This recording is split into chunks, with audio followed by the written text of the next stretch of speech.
Children of Sudanese refugees in Darfur's Zamzam displacement camp are dying of hunger. We'll have a report from Chad.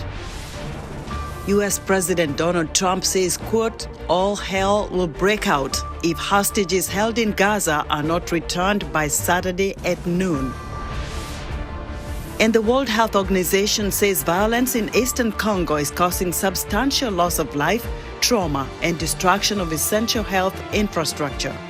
All this and much more coming up on today's Africa 54.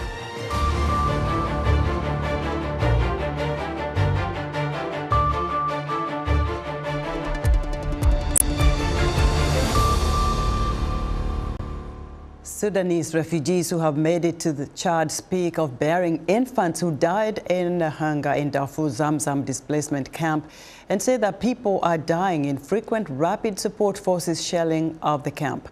Henry Wilkins spoke with refugees in Adre, Chad. This man arrived at a refugee site at Chad's border with Sudan 2 days earlier, after making a perilous 340-kilometre journey on foot from the Zamzam displacement camp in North Darfur. The camp is gripped by famine and besieged by the hostile Rapid Support Forces, or RSF. The man asked to remain anonymous for security reasons. I swear, what is happening in Zamzam is devastating. Explosions have turned citizens into corpses. No money and no food. Sometimes you go the whole day eating only one meal. He recounted how he and other members of the community in Zamzam had to bury 25 infants who had died of starvation. According to the UN, parts of Darfur are in a state of famine, the world's first in 7 years. Aid groups and residents say the camp of 300,000 inhabitants is also being regularly shelled by the RSF, one of the warring parties in Sudan's civil war that evolved from the Janjaweed militia. Another Zamzam resident who fled to Chad also asked to remain anonymous for fear of reprisals. When we first arrived, we thought it would be safe because humanitarian organizations were based there. We assumed the Janjaweed wouldn't attack them, but they did. He said the young and the elderly were the first to perish. The elderly and children were the most vulnerable. Many families lost their young ones due to malnutrition and lack of medical care. The UN's World Food Programme says the famine stems from conflict. And I think the main point is, this is a man-made conflict, and the famine, as a result, is also man-made. And the solution can only be man-made. A humanitarian pause would be required to ramp up to the scale that's needed to prevent this from really becoming one of the world's worst hunger or famine situations in decades. As the UN continues to distribute food for the refugees here in Chad, it says the famine in Darfur is expected to spread to 5 more regions of Sudan by mid-2025. Henry Wilkins, VOA News, Adre, Chad. U.S. President Donald Trump says that if all the hostages held in Gaza are not returned by Saturday at noon, he would propose canceling the Israel-Hamas ceasefire and letting it, quote, all hell break out. Trump spoke to reporters after he signed a series of executive orders. Well, I would say this, and I'm going to let that because that's Israel's decision, but as far as I'm concerned, if all of the hostages aren't returned by Saturday at 12 o'clock, I think it's an appropriate time. I would say cancel it and all bets are off and let hell break out. I'd say they ought to be returned by 12 o'clock on Saturday. Trump also says he might withhold aid to Jordan and Egypt if they don't take Palestinian refugees being relocated from Gaza. President Trump has announced a 25% tariff on aluminum and steel that could hit Canada and Mexico, the 2 top exporters to the U.S. the hardest. The president's ongoing trade offensive is provoking chiding from the America's top competitor, China. VOA correspondent Anita Powell reports from the White House. another shot in President Donald Trump's trade war. On Monday, he announced 25% tariffs on steel and aluminium. It's a big deal. It's a big deal. This is the beginning of making America rich again. You are the president who's standing up for the American steelworker, and I am just tremendously impressed and delighted to stand next to you. Trump's trade advisor says this move will help domestic producers and support the nation's economic and national security. The biggest foreign steel suppliers, Canada, Brazil, Mexico, and South Korea, are likely to be hit hardest. Earlier Monday, Beijing's additional 10 to 15% tariffs on U.S. goods took effect as a countermeasure to Trump's 10% hike on Chinese goods earlier this month. There are no winners in trade wars and tariff wars. What is needed now is not unilateral tariff increases, but equal dialogue and consultation based on mutual respect. We urge the U.S. to correct its wrong practices and stop politicizing and instrumentalizing economic and trade issues. But Trump says not only rivals, but also allies were taking advantage of the U.S. We were being pummeled by both friend and foe alike. Our nation requires steel and aluminum to be made in America, not in foreign lands. We need to create, in order to protect our country's future, a resurgence of U.S. manufacturing and production, the likes of which has not been seen for many decades. Many economists believe tariffs raise consumer prices.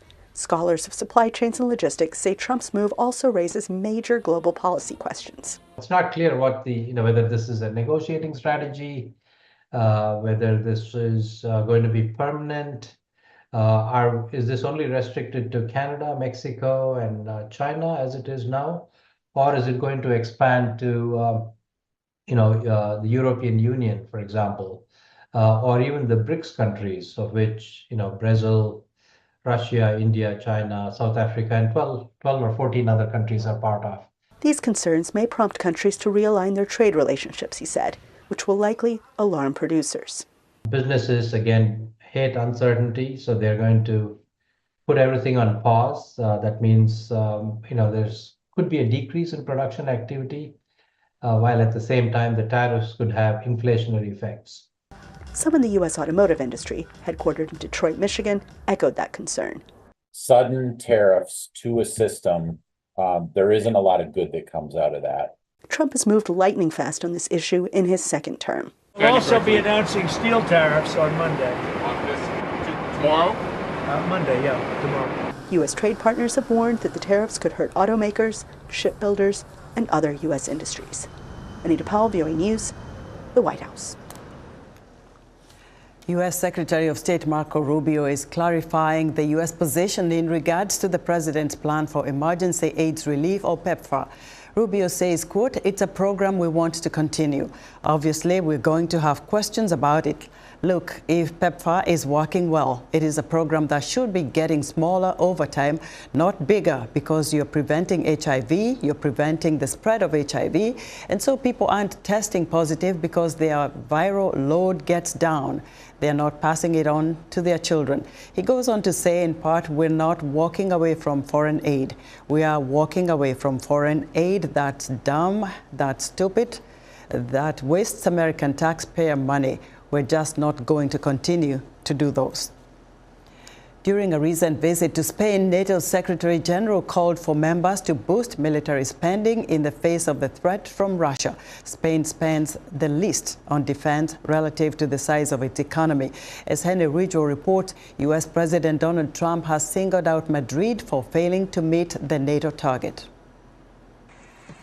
Spain is the Eurozone's fourth biggest economy, but it's bottom of the league when it comes to defence spending in the 32-nation NATO alliance.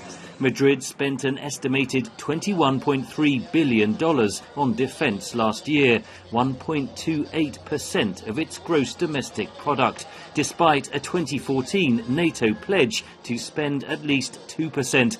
NATO's Secretary-General Mark Rutte travelled to Spain and Portugal this week and gave this warning. The goal of 2%, now set a decade ago, will not be enough to meet the challenges of tomorrow. The threat from Russia may seem distant, but let me assure you, It is not. Spain's Prime Minister Pedro Sanchez said Spain is committed to reaching the 2% target by 2029. He said that defence spending had increased by 70% over the past decade, and Madrid was the 10th largest NATO contributor in absolute terms. Spanish troops are also helping to train Ukrainian forces as Kyiv battles Russia's invasion. But that's unlikely to satisfy NATO's biggest spender, the United States, which spent 3.38% of its GDP on defence in 2024. President Donald Trump this month described Spain's contribution to NATO as very low and is demanding a much higher target. I'm also going to ask all NATO nations to increase defense spending to 5% of GDP, which is what it should have been years ago. Trump has long complained that European allies are taking advantage of the United States and says they should share the burden of defense spending. But the 5% target is unrealistic for Spain, according to analyst Pere Ortega. Reaching 5% is impossible. That would mean that Spain would have to spend almost 65 billion euros. That is impossible because we do not have that economic capacity. That would be in some way making sacrifices in the sphere of social security, and the Spanish population would penalize that with their vote at the polls. Trump does have some support in Europe. Lithuania announced plans this month to raise defence spending to 5 or 6% of GDP by 2026. We are fitting in with NATO defence plans, which are vital to our region. At his first NATO summit as US president in 2017, Donald Trump berated allies for failing to spend enough on defence. European allies, in particular Spain, are braced for further demands at the next summit due to be held in The Hague in June. Henry Ridgwell, VOA News. President Trump has pardoned Democratic former Illinois Governor Blagojevich. Trump says Blagojevich's conviction and prison sentence shouldn't have happened. He was set up by a lot of bad people, some of the same people I had to deal with, Trump said as he signed the pardon Monday at the White House. President Trump previously commuted Blagojevich's 14-year sentence for political corruption charges during his first term. Kenya's Ministry of Labour says the government plans to send 1 million workers abroad a year for the next 3 years to countries where officials hope young skilled Kenyans can earn an income that will benefit the domestic economy. While the move has elicited excitement for many who are jobless, analysts say the initiative has its challenges. For more on this, I'm joined live from Kenya by Macharia Munene, a professor of history and international relations at the United States International University in Nairobi. Professor Munene, welcome again to Africa 54.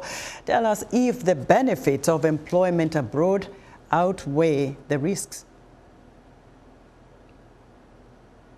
No, they do not outweigh the risks. In fact, the risks are very many. And in this period of uncertainty, it questions whether it is worth it.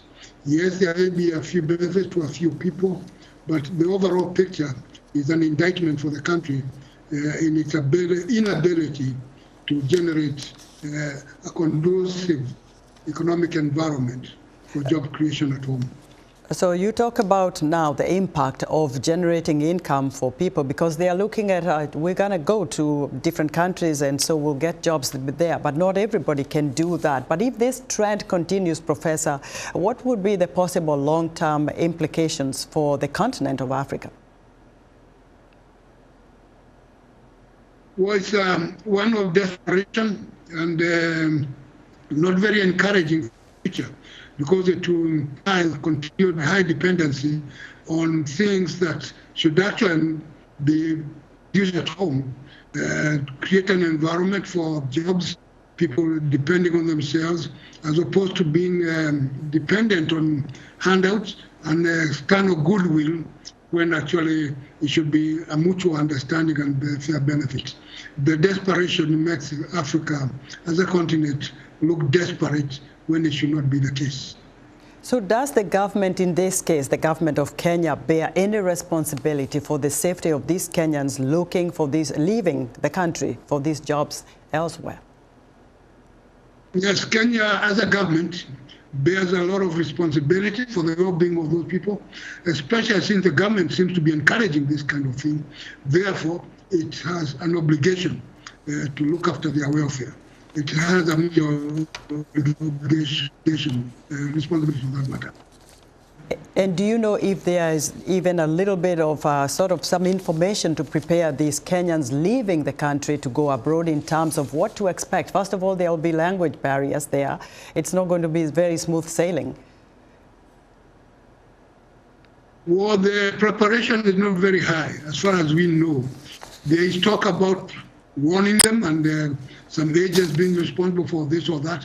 But generally, the preparation for them is very clear as to what they are going to be doing and where and who is responsible when things go wrong.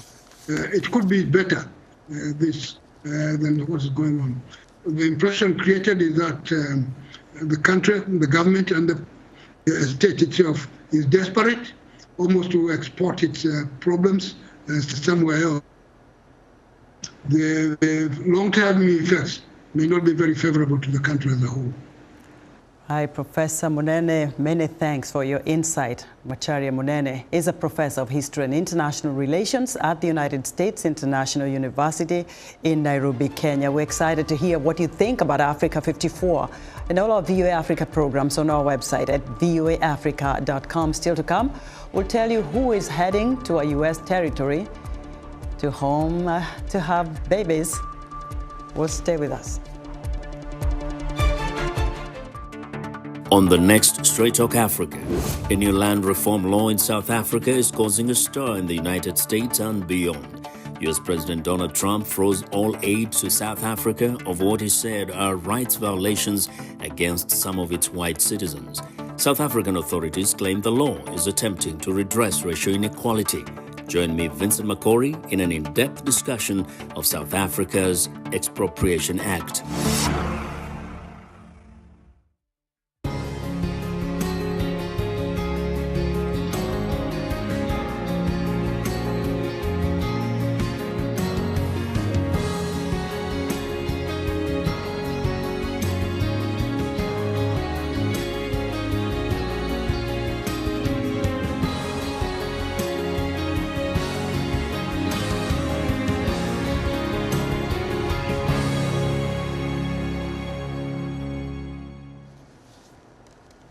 In other news, International Criminal Court judges have officially asked Italy to explain why the country has released a Libyan man suspected of torture, murder and rape rather than sending him to The Hague. Italian police arrested Osama Anjem, also known as Osama al-Masri, last month, but rather than extraditing him to the ICC based in the Netherlands, it sent him back to Libya.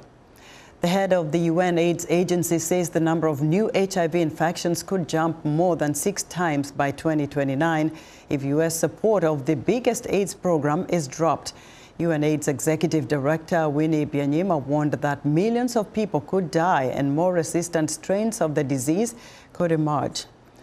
So-called birth tourism is not only happening on the U.S. mainland. Pregnant Chinese mothers are heading to a U.S. territory much closer to home to have their babies and obtain for them coveted U.S. citizenship. VOA Yu Yao and Ju Dao have the details from Saipan, capital of the Northern Mariana Islands. Elizabeth Lee narrates. Tourists may come to Saipan, the capital of the Northern Mariana Islands, for its Pacific Island beauty, but not this mother. She's here so her daughter can acquire a piece of paper that says she's a U.S. citizen. The mother has overstayed the 14 days she's allowed to be in this U.S. territory. She only uses her surname, Ye, to protect her identity. Whether it's the education system or the everyday environment within China, there's too much pressure. Even I want to escape. I don't want to be there. Ye arrived in Saipan in September, entering under a 14-day visa waiver program for Chinese citizens implemented in 2019. Before that, when birth tourism from China was at its highest, Chinese nationals were allowed to stay without a visa for 45 days. Arnold Palacios is the governor of the Commonwealth of the Northern Mariana Islands. It peaked in 2017 and 2018. With more than 500 babies born to Chinese mothers in each of those years, Palacios says those births surpassed the number born to Saipan women. The number of Chinese births on the island dropped during the pandemic. Palacios says in 2024, 55 babies were born to Chinese mothers. Taking care of mothers who fly in just to give birth has been a challenge for the hospital staff and a risk for the women themselves, he says. When these women come in to give birth, they don't have any prenatal records. So, they have no idea really whether it's a high-risk birth or what. Since 2009, government records show about 3,300 babies have been born here to Chinese mothers. Ye says she found Saipan on social media while researching places to give birth. I didn't have time to apply for a visa because it involves a wait time. The pregnancy was a surprise. I picked this place because it was the place I could get to quickly to achieve what I wanted. Ye is applying for her 1-month-old daughter's U.S. passport. She's also paying more to have it ready within 3 weeks. I'm afraid the policy will be impacted now that Trump is president, so I paid extra to get the passport quicker. Conservatives in the U.S. have argued that birthright citizenship encourages illegal immigration and is being exploited. We think we have good ground. On his first day in office, President Donald Trump signed an executive order to end it. We're the only country in the world that does this with birthright, as you know. And it's just absolutely ridiculous. While this order is being challenged in court, Ye hopes there will be a good outcome for her daughter and maybe even herself. I feel once I get here, it's a more humane place. For sure there will be a way to solve the challenges I'm facing. Since the end of last year, travelers from China have to apply online for a waiver and be vetted through an electronic pre-screening process before they're allowed to enter. For Yuyao and Jiudao in Saipan, Northern Mariana Islands, Elizabeth Lee, VOA News. It's time for a health report, and joining us now is Africa 54 health correspondent Lino Mudu with the latest on an outbreak in Angola. Hello, Lino. Hello, Esther. Hello, everyone. Angola is struggling with a cholera outbreak that is rapidly spreading. The country's health ministry says cholera has killed at least 108 people since the start of the year. There have been over 3,000 confirmed cases of the disease since early January, nearly half of them in the capital, Luanda. At least 48 people have died in Luanda and 43 in Bango, a province neighboring the capital. Children as well as adults are being infected. Cholera is an acute intestinal infection that spreads through contaminated food and water. Now, the World Health Organization says the recent rise in violence in Eastern Democratic Republic of the Congo is causing substantial loss of life, trauma, displacement, and the destruction of essential health infrastructure. Tensions remain high, and the United Nations and aid groups are expressing concern about the health and safety of the population. Joining us from Goma is Natalia Torrent, Médecins Sans Frontières Chief of Program in North Kivu, Congo. Natalia, thank you so much for joining us today. Can you describe the current humanitarian and health situation there as people are being displaced during this crisis? Well, the situation right now in Goma, but as well in the northern province, on the North Kivu province, it's right now we're in a kind of an uncertainty. In the last weeks and in the last 10 days, it's true that after the fighting in central Goma, we saw a high number of trauma cases that were overflowing the hospitals. And right now we are in a moment that we're trying to see, especially how this population that has been settling around Goma is going to be reacting. We're having misinformation about, or mismatching information about this displaced population starting to go back to their villages. And we're pretty much concerned of where they're going to be heading to and which is going to be the services provided to them and on their arrival places. So right now, there are many issues to tackle at once. What would you say are the immediate urgencies right now?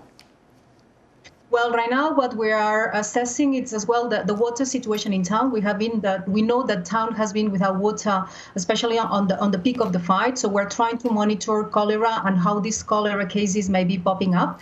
We're trying to assess the capacity of the health facilities to receive the incoming patients, especially the ones that they have not been going to the facilities during the peak of the fight. And what we are worried the most is the future, or where is going to be all this displaced population that has been around Goma. What is going to be the future of them? Are they going to continue being in the camps so we would be able to provide them the support there? Are they going to be moving somewhere else? And which is going to be the conditions or the places they're going to be settling? So right now, as I said, we are in a moment of a huge uncertainty that it's not easing, it's not facilitating our task to be able to scale up and to support this very vulnerable population.